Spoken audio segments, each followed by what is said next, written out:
Hello, my name is Colette Overdijk and I'm a violinist for BCMG. And today I'm going to show you how to compose for the violin and introduce the violin a little bit to you.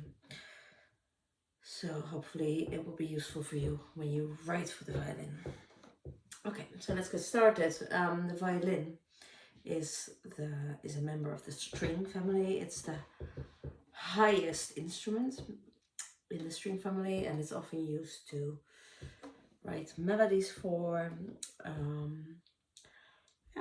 because it has the highest range. Okay, so what's the range of the violin? Well, it starts with this low G. That's the lowest string, and as you can see, the violin has 4 strings and they're all tuned in fifths. So the next string is the D string, a fifth above the G. Then a fifth above that is the A string. And the highest string, a fifth above the A, is the E string. So as you can tell, each of these strings have their own color in sound. The G string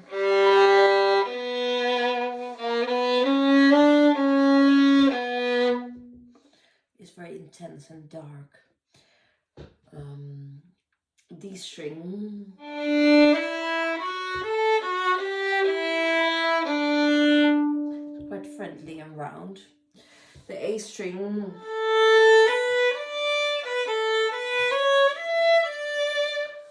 is a little bit more open, just lovely and warm, but quite open. And then we have the E string.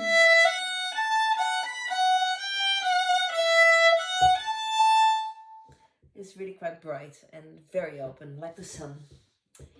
So you can use these kind of qualities of the strings. You can use that when you write for the violin. For example, if you have an open E, it's very, very bright, open E string. That same note, if you write it on the A string, it's a little bit more dark and covered and a bit more warm. So open E, the E, but played on the A string. And if you play the same note on the D string, it's even a little bit more covered and a bit woolier. So you can play with that as a composer. Good. Then we have vibrato. Vibrato.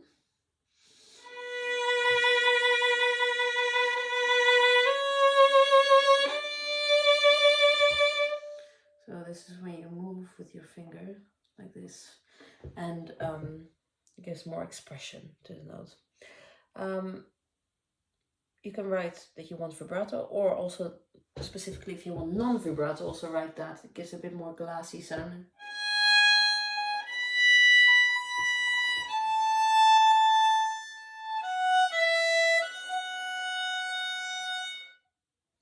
Can be a sort of color you want as well.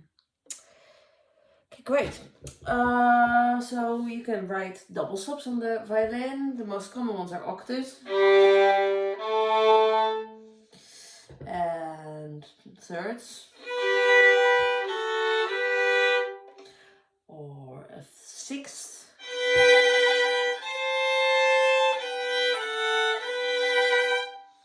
and you can also write chords.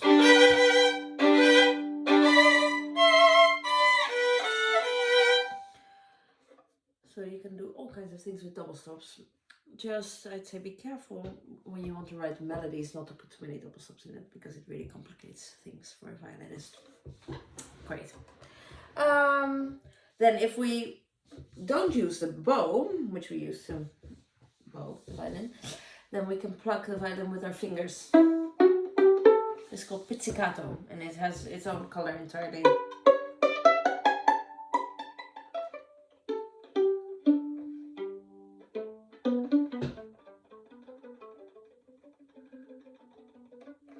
Very softly like that, and quick. Sounds like little raindrops. You can also write a melody in pizzicato. The loudest pizzicato that we have available is a Bartok pizzicato. This works even better on lower string instruments like the cello and the bass, but especially on the G string it works well with us too. So you grab the string with 2 fingers and you release it. And the sort of tick that you hear, the articulation, it is the string bouncing back against the fingerboard. So that's a Bartok pizzicato. I wouldn't recommend writing that on the 2 highest strings because it just won't work, because the vibrations are simply not long enough for that.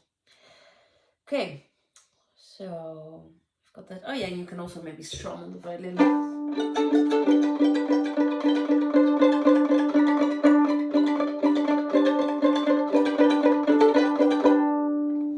little bit like a guitar. You can write that as well. Then we have sul ponticello, which basically means that you go on top, almost on top of the bridge, and it creates a metallic sound.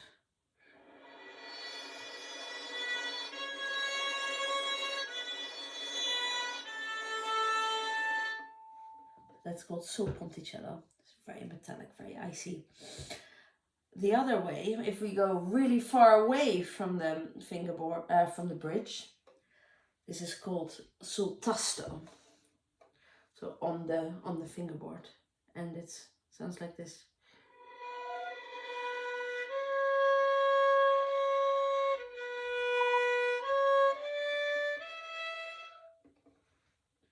So this is very, very soft and unfocused sound. So really the opposite. And if we just normally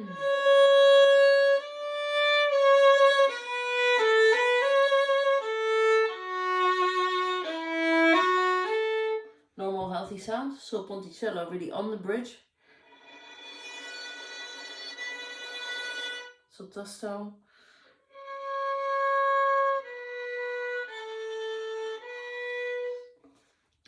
they're all things to think about when you write, and different colors that you can use.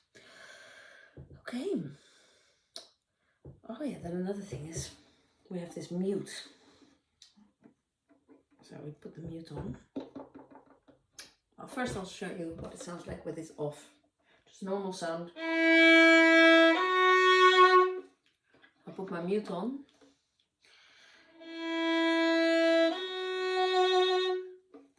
It basically restricts the sound and makes it a little bit more sweet and soft.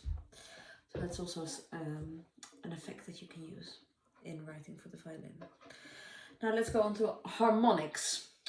So there's a whole range of natural harmonics on every string. So I'll play what I often call to young people the seagull.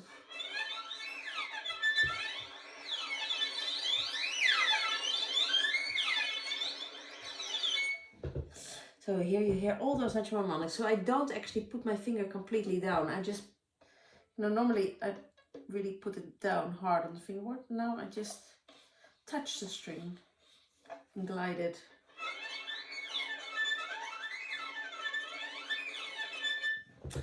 So these are all the natural harmonics of the violin. The ones that are most commonly used are the octaves to the string. So G and the octave higher, D. Those are the most commonly used, but you also have the 5th natural harmonic, the 4th natural harmonic. But there's all sorts.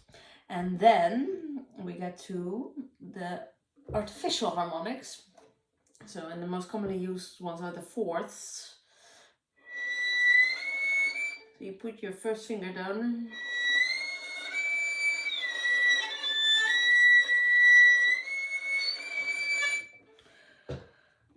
So yeah, you can write melodies like that in harmonics, which is also a particular sound you might want. Then we have collegno, which is playing with the wood of the bow on the string.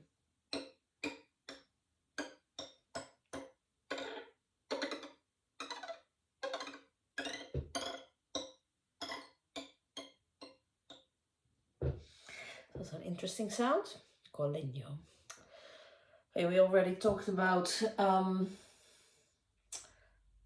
sopranticello and soltasto, but basically everything influences where the sound, wherever your contact point is of the bow. So if you want to play a little bit softer, play a little bit more on the fingerboard. If you want really focused sound and a bit louder, you play more towards the bridge. Towards the bridge.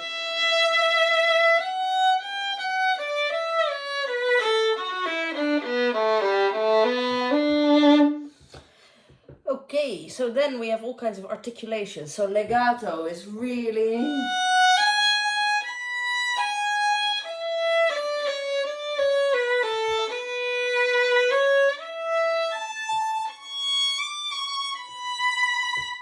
everything really connected, really, really smooth. Then we have staccato.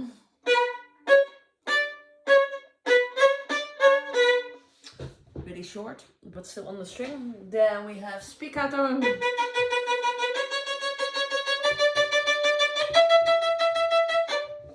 That's, that way you can really bounce on the string.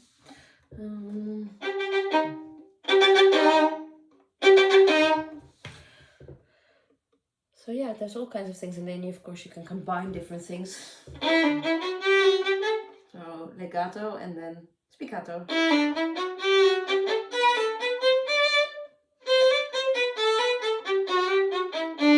For example. But anyway, you can, with every note, you can basically choose what kind of articulation you want on the violin. Okay, well, so that's a sort of basic guide to composing for the violin. And maybe some listening suggestions for you. If you're really talking about using this natural, really bright range of the violin, I would like you to listen to Mozart's violin concertos. The one in G is really great to hear, just really the natural sound of the violin is just beautiful.